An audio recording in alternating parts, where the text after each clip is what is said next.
If you are chasing job security, then that's exactly what keeps you stuck. Everything that we need to do to maintain it, to obtain it, is outside of our control. That's exactly what gives us the feeling of anxiety, fear, and distress. So what I say, instead of pursuing job security, instead, pursue vocational confidence. Now that is an attainable goal. So in this video, what I want to share with you are some principles on achieving vocational confidence. And there are 6 principles. So let's go. The first principle of achieving vocational confidence is to really understand the economy. Now, the economy is a system by which businesses, regions, and individuals produce, distribute, and consume goods and services. So keep in mind, there are 3 parameters of the economy. And I mentioned it. The first parameter is production. Production involves creating goods and services. Now, in a business, and you work in a business and for a business, you see this. Your company that you work in produces goods or services, or goods and services. And if you are working inside of that company and you desire to have vocational confidence, would be really important for you to be able to see how your service supports the businesses, that business, to produce the goods and services they are to put in the marketplace. And in order for you to be a good producer, a valuable producer is more important than being a good producer. In order for you to be a valuable and effective producer, you have to equip yourself with the ability to produce. So that's the first aspect of understanding the economy, is production. The second parameter of the economy as a system is distribution. And you see this in your company all the time. Distribution is a way to be able to distribute the goods and services that were produced. And this is important because if goods and services were not distributed, no matter how effective the manufacturing process is or the production is, it doesn't matter. It's useless. Nothing circulates and the economy doesn't move forward because there's no distribution. So if you desire to have vocational confidence, it would be important for you also to understand where you fit in terms of distribution. Now, you might be saying to yourself, well, I don't have a direct link to production or to distribution because I'm not in logistics, or I'm not in QA, or I'm not an engineer. You might be saying that to yourself. And this is where I say, well, I beg to differ. Because a company is made up of a group of people. And if you are to be recognized in a company, if you desire to be a valuable individual in a company, you first need to see where your value is. You first need to become a valuable presence. So that means you have to be able to see with business acumen where you fit in. So this is the second parameter of economy, is distribution. And the third one, as I mentioned, is consumption. Consumption is really important because businesses need a way to help their customers to be able to access and pay for the products and services that they produce. Your company does this. There is the only reason why companies are successful and continue to be successful is because clients, their customers, continue to be able to access and are willing and ready to pay for what they have to offer. And so there goes 2 ways for you. You work inside of this company. It'd be important for you to see how you contribute to that activity. But also it'd be important for you to be able to see how you are a business within a business. What is your production? What is your delivery and distribution? And what is the way that you help others to access and pay for what you have to offer? So that's the first principle, to really understand the economy and the heartbeat of that economy. And by the way, this is the exact same definition of economy and the exact same parameters of the economy, whether or not we are in economic uncertainty or whether or not we're in academic abundance. The definition of economy still remains the same. And we interact with the economy by how we utilize and how we distribute resources, including finances, including land and labor and capital. And that is really how the economy goes around. Whether or not we're in an abundance, a recession, a layoff, inflation, and so on, the economy, the essence of it, still stays the same.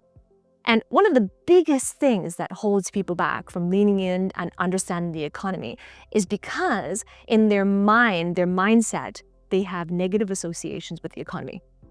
And one of the biggest negative associations that a lot of people have about the economy is the negative association related to sales and selling.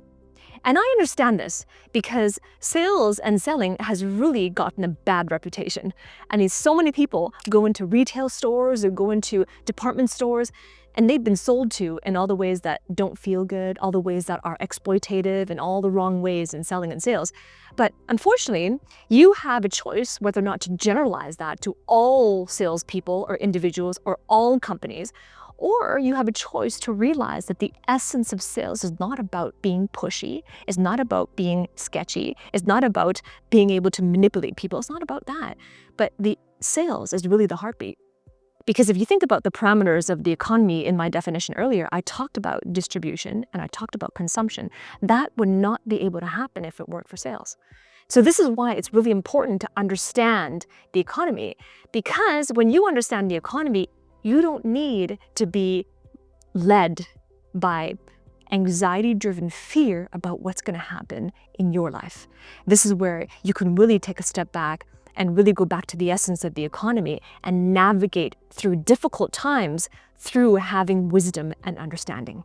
Principle number 2 on being able to achieve vocational confidence is to specialize in offers. Offers are so important when it comes to achieving confidence and also when it comes to understanding the economy and navigating through difficult times. Why? Because everything to do with making money and creating financial wealth has to do with offers. Think about it. Whether or not you accept a job offer, you reply to a job offer, or maybe you create your own job offer, it's all built around offers. Money is moved the moment an offer is accepted. That's when money starts to move. You see, so many people, it's easy actually, and so many people do this. They complain about their current job situation or their job circumstances, or they complain about what's happening in the company, or they complain about the state of the company and how the culture of the company. And there's a lot, and it's easy to say, I'm not happy with this. And here's the truth. If you are in disdain about the circumstances of your job or your company or the company's culture, it's going to be very difficult to give your best, simply because you're in disdain about it. You're resentful about it. You're frustrated about it. And in that emotional state and in that whole body state, it really is difficult to be your best and really difficult to really operate in alignment with the economy in terms of production, distribution, and consumption. It's really difficult because of all that internal milieu of being frustrated. Which is why it's really important, instead of looking at your job and your employer in that way and being upset about circumstances and job and company circumstances, what if you flip the switch and you look at your employer like a client and create an offer? If your employer were a client and you were a business owner and you wanted to make money, you wanted to grow your business, wouldn't it stand to reason that it would be very important to create a great offer, an irresistible offer to your client so that they may see value in working with you and do business with you? And then once they say yes and you start doing business together, wouldn't it stand to reason that a good business owner, in order to keep that client, would then continue to give their best service in solving their most important problems? And even if that client no longer needed to stay with you and continue doing business with you, that for sure they would give you a great referral. So that simple mindset switch the flip, right? It shifts your mindset from a place of operating in alignment with the economy. So specialize in offers. And this is where it's important. If you desire to be confident when the economy is uncertain, you have to stop trying to be confident while the economy is uncertain. It is such a paradox. It's such an oxymoron. But you will change your life not by trying to change your life. You will change your life when you stop thinking about yourself long enough in order to think about someone else, someone else's problems, someone else's wants and needs, someone else's challenges. If you will just put off your troubles long enough, your discomfort long enough, your need for gratification, if you would just stop thinking about that long enough to be serious and curious about what other people need and specialize in offers and specialize in understanding the economy, then those are the foundational steps and first few steps to vocational confidence. The third principle of vocational confidence is to produce value for the market. Now, this is where you're thinking like a CEO, producing value for the market. Well, what constitutes value is not about what you find valuable. It's about what they find valuable. Now, earlier I mentioned that flip the switch. What if you were to see your employer as a client paying for your services? This principle continues on from that. So then produce something valuable for your market. And your market are the individuals who are paying for your services. So if you're treating your employer like a client paying for your services, then now you're going to create something of value to the person who's paying for your services, which now is your employer. So this really empowers you to think like a CEO. If you were to produce something of value to the market, to the people paying for your services, then wouldn't it stand to reason that it would be very wise to understand, well, what do they value? Because what they value, I guarantee, is not going to be the same thing that you value. And if you try hard to hold your ground and to insist that they should value what you value, then you're in for disappointment and you're in for a sense of betrayal. So then how do you understand what your employer, the people who are paying for your services, how do you know what they value? This is where it's important to listen and observe. Allow them to tell you, allow them to show you what they value. Because people do that all the time. They can't help it. People naturally show the world what they value in their words, their actions, and their behaviors. Because values drive every individual's actions, behaviors, their words, how they spend their money. Values drive all of that. If you didn't find something valuable, you wouldn't spend money on it. If you didn't find something valuable, you wouldn't spend the time on it. If you didn't find something valuable, you wouldn't put your effort there, your energy there. So this is the same for your marketplace. And there are places where values come from. The first place where values come from are the things that people perceive that they had voids in their life. So if there was something that they did not have in the past, then in the present, it will become a high value to them. The second place where values come from is in what they see as important or what they see as beneficial or advantageous to them in the moment. So whatever they see as good and virtuous, that also becomes something of value. Listen and observe, and then provide value for the marketplace. That is also a very fundamental path to vocational confidence. Principle number 4 to achieve vocational confidence is to communicate in values. It's really important to be able to communicate well, regardless of how well the economy is doing, because communication is a high level of value in the marketplace, which means the marketplace values individuals who communicate well. And that's why those who speak well, who articulate their thoughts and ideas well, are valued. They are seen as attractive. They are seen as people that others want to be around, because communication is a high level of value, because communication is a spiritual value.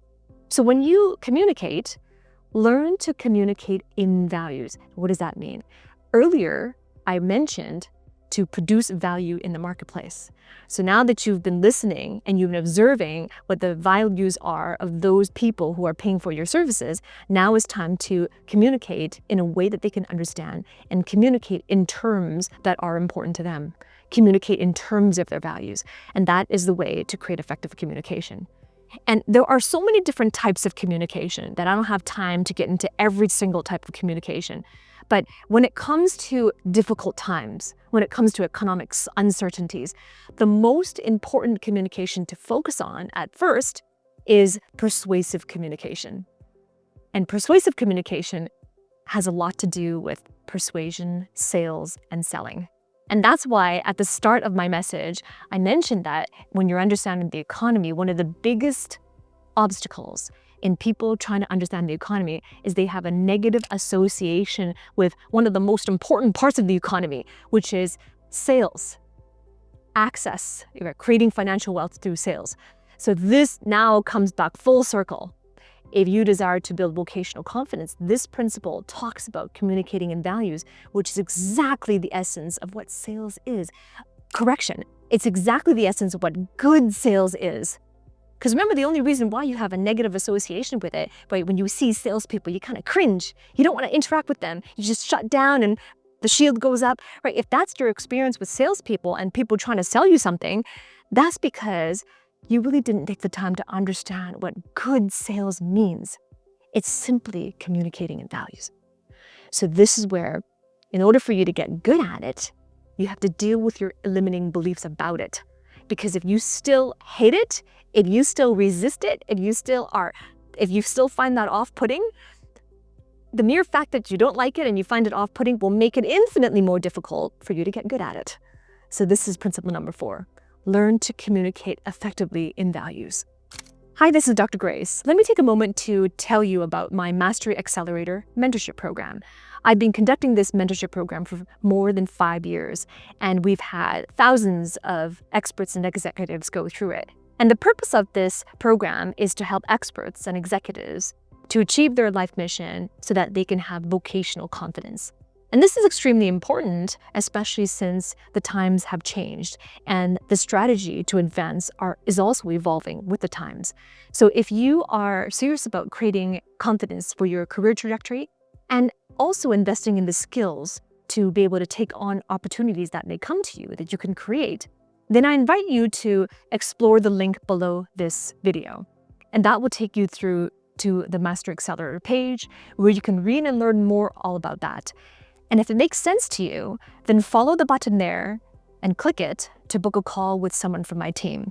And that's when you and my team member are going to talk about the Mastery Accelerator program, specifically how I can support you and my coaching team can support you with the challenges that you're facing, and they can answer any question that you have.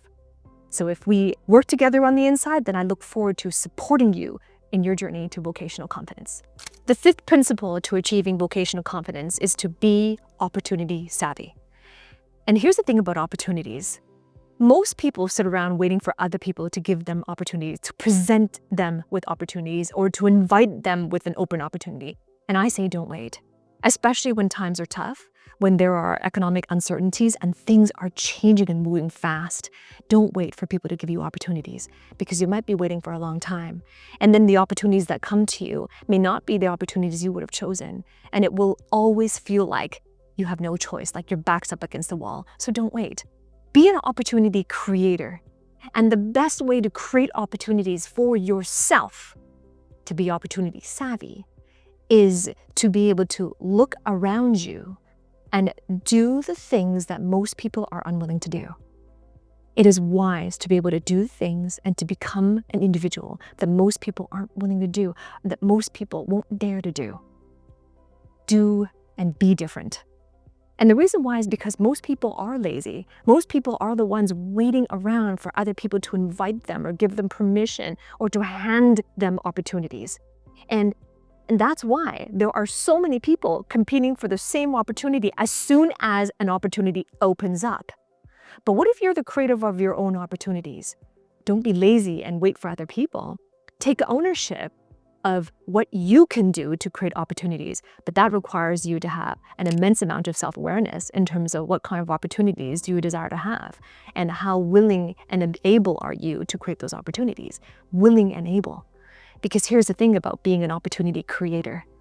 What else do you have to depend on except your abilities, your skills, and what you're willing to do? What else do you have to depend on? Are you going to wait for the government to rescue you, your employers, your colleagues, your family and friends? Are you going to wait for a politician to show up and make things easier for you? Well, that's one way. Sure, that's one methodology, that's one strategy. But then that leaves the control of your life in someone else's hands. That control and that care that could be yours, that could have been yours, that you could have taken control over, you've handed it over to someone else. That's one strategy. Or you can take the reins of control over your own life and take a look at, well, what do I have control over 100%? What do I have to rely on 100%? What can I count on? And I say, it's you.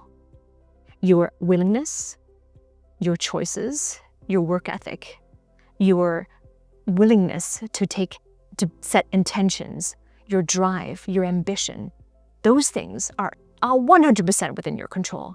What else do you have to rely on beside those?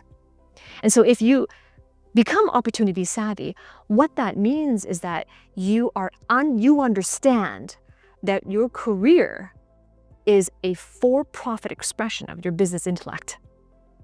It's a for-profit expression of your business intellect. This is not a non-profit thing.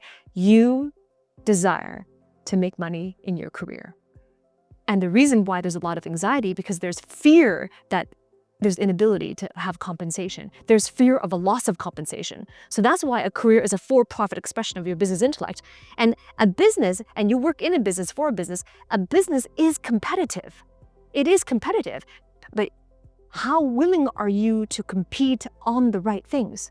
Most people think that in order to be competitive in this business or in this company, I need to work harder and to prove myself and outwork other people. I don't have to tell you that working harder is not the name of the game.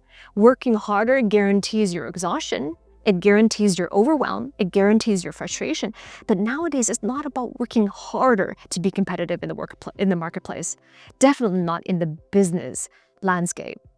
What is required to win the game and to attain vocational confidence is to be able to outthink, outsmart, and outstrategize those around you. And the way to do that is to become someone who thinks thoroughly, to become someone who is savvy in creating opportunities. It's about being savvy by doing all the right things. I mean, earlier on in your career, when you were an implementer, you were focused on doing things right. In school, your teachers teach you that. You got to do it right. Now, that's good up until a certain threshold. And now if you're on the brink of elevating to executive levels, if you're on the brink of taking up greater opportunities, and that's the direction you desire to go, it's not about doing things right. It's about doing the right things. An effective executive is somebody who does the right things and has the wisdom to discern what are the right things to do. You see, if you are focusing on doing the right things, you become, the closer you are to becoming opportunity savvy. And if you focus on building your skill set, on taking ownership of the things you have control over, and being willing to do what most people aren't willing to do, then you're that much closer to vocational confidence. And once you build your skill set, once you invest in yourself and build that skill set to be able to create opportunities, that's only when you could start to take on opportunities that are outside of your wheelhouse. Otherwise, the only opportunities you are prepared to take on are those within your wheelhouse. And isn't it true that the opportunities within your wheelhouse are running dry? That's exactly the state we're in terms of uncertainty.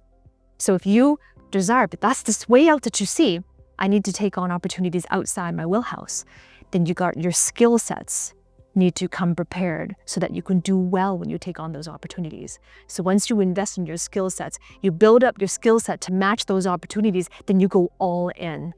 Go all in on those opportunities and become opportunity savvy. The sixth principle to achieving vocational confidence is to develop an ownership mindset. Now, you've heard of the term extreme ownership. This is beyond that. This is beyond extreme ownership. An ownership mindset has 4 parts to it. The first part of an ownership mindset is to reject scarcity thinking. Scarcity thinking is a thinking that believes that it's a zero-sum game. If one person gets an opportunity, there's no more opportunities left for me. If one person is making more money, then there's less money available for me. Scarcity thinking also means if I have this amount of financial resources and I use it to invest in myself, I use it to invest in learning the things I need to learn, then I don't know if I'm going to get the ROI on that. So then I'm just going to save the money instead. Right? So scarcity thinking is all the types of thinking that causes us not to take the risks, that causes us to fight to stay in our comfort zone or to fight to stay in our familiar. That's scarcity thinking. So the first thing is to reject scarcity thinking. The second aspect of ownership mindset is to think like a creator, like a producer, not like a consumer. And this is important because earlier on, I talked about specializing in offers, how money doesn't get made until somebody accepts an offer. And I also talked about flipping the switch and treating your employer like a client paying for your services. Well, how do you benefit from that? Or how do you leverage that? You gotta get good at creating offers. So that means you are thinking like a creator, not like a consumer. Thinking like a consumer is the exact opposite. A consumer is passively waiting for someone to give them something to consume. Give them an opportunity, give them a job opening, give them something to do, and then they consume it, or give them information and they consume it. A creator is the other end of the spectrum. A creator is where truth emulates, knowledge and insight emulate from them. emanate from them, and opportunities emanate from them. So think like a creator, not like a consumer. And that is an identity switch. The third part of having an ownership mindset is to earn with your creativity, not with your time. So this ties in with creating offers. If you're treating your employer like a client paying for your services and you're creating value for the market, well, earn based on your creativity. What solutions can you create that solve problems for many people? Or what higher level solutions can you create for a specialized group of people? So earn money, earn your living through creativity, not with your time. So if you're earning your money through time, it means you're trying to outwork everybody. And that's what I mentioned earlier, is that in this marketplace, especially in economic uncertainty, is not about trying to outwork people. It's about using your creativity. And you are creative when you're outthinking, outsmarting, and outstrategizing others. So earn with your creativity. And finally, the ownership mindset, the fourth one, is about rejecting the victim mentality. Now, a lot of things that are happening are outside of your control. You would not have chosen them. The mass layoffs, budget cuts, shrinkflation, tariffs, pending recession, all of these things, and reorgs, company reorgs and restructurings, mergers and acquisitions, all of these things are happening at lightning speeds, changing week to week. And you have no idea what's coming down the pipeline. You didn't vote for it, you didn't choose it. But they're here and they're happening. And we got to figure out a way to deal with it. Reject the victim mentality. A victim mentality says that you are a victim of your circumstances and that those circumstances created your life circumstances or your job situation. That's what a victim mentality says. Reject that victim mentality. You don't have to be a victim if you don't choose to. And maybe you didn't choose to be a victim, but you didn't actively choose not to be a victim.